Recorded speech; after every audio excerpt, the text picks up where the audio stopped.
What's going on, guys? John Elder here from kivy.com, and in this video, we're going to build this simple spell checker app with Kivy and Python.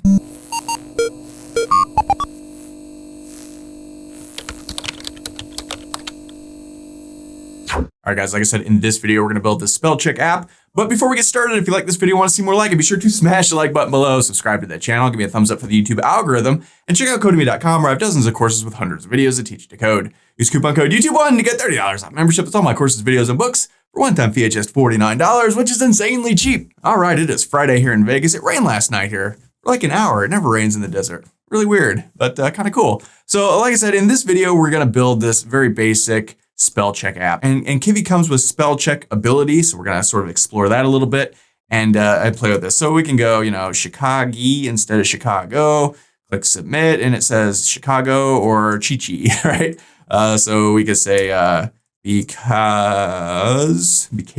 I don't know, because, became, case. So this is what we're going to build out in this video. So I've got two files, spell.py and spell.kv. This is our basic starter code that we always have. I'm using the Sublime Text Editor and the Git Bash terminal as always. All right, so to use spell checking with Kivy, we need to import this thing. So let's go from kivy.core.spelling.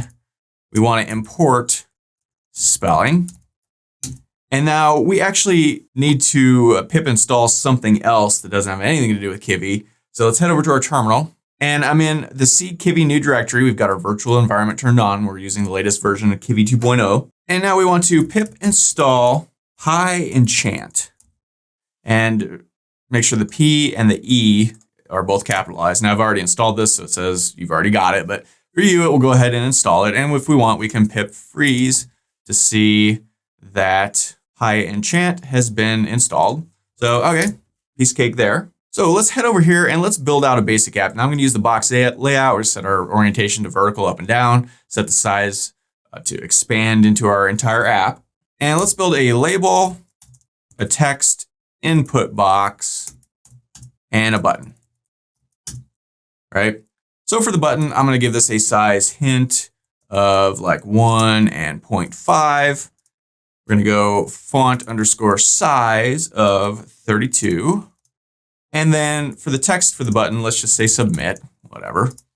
And then on press, we want to run root.press. Okay, we'll build this out in just a second.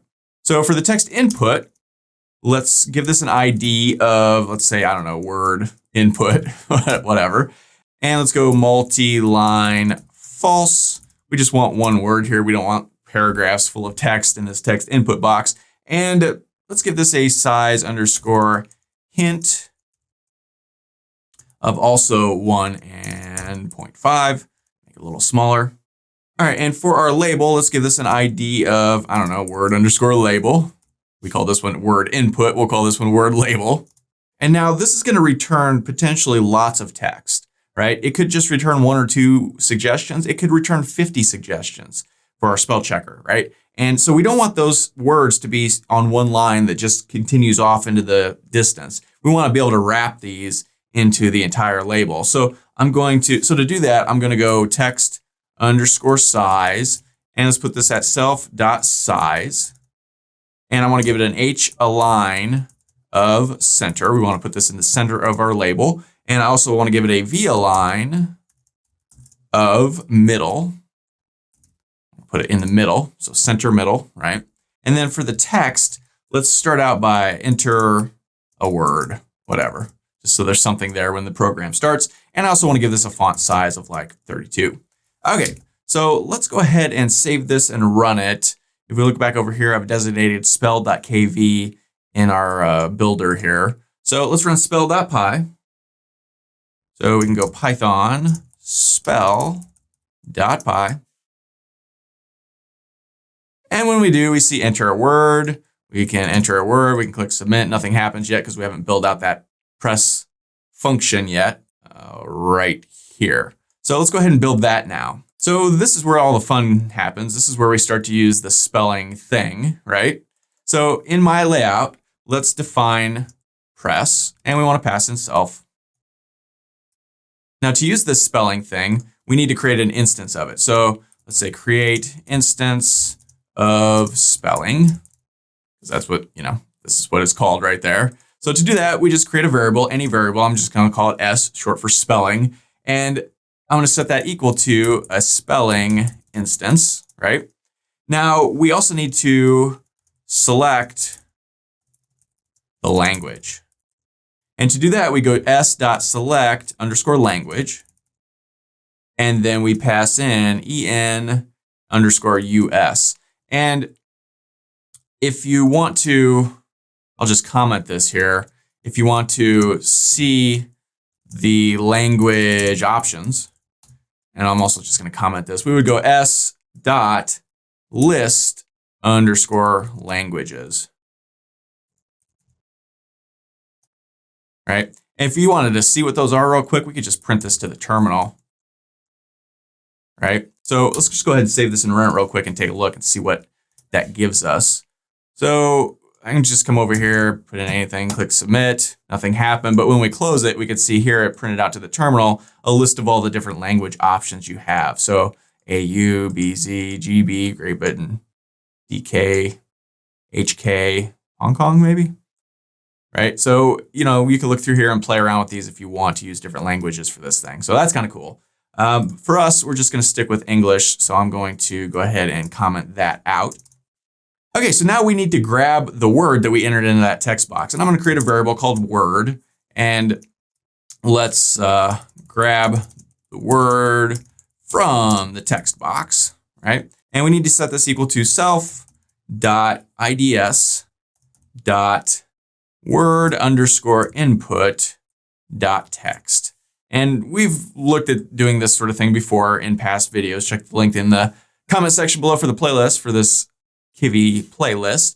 But this word underscore input is just coming straight from right here. That's the ID we gave our text input box. We're saying, hey, grab the text, the dot text from our word input ID, which is our text input box, right? So piece of cake there. So this will assign whatever we typed into the box into this word variable. Now we can do something with it, right? So I'm going to create another variable just for fun. We don't have to do this, but I'm going to just makes it a little cleaner. Now to run the spelling thing, we just call s.suggest and then pass in the word we want to check. So the word we want to check is going to be word, right? So we pass that in there. Now this is just one word. We wouldn't want to pass a string of words in here. You might want to write some code to make sure you only typed one word in. You could do that. I'm not going to talk about that in this video. It's basic Python stuff, but you would probably do that here. So now this will suggest the correct spelling for whatever word you typed in and assign it to this option variable. And now we need to update our label.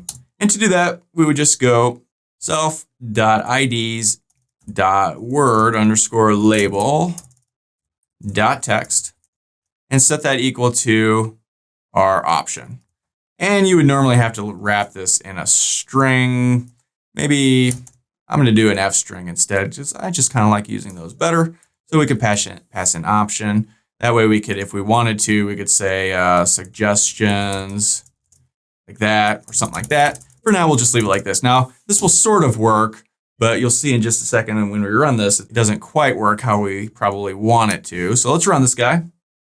And I used to live in Chicago, so Chicago. The I is right next to the O in the keyboard. I accidentally typed in Chicago.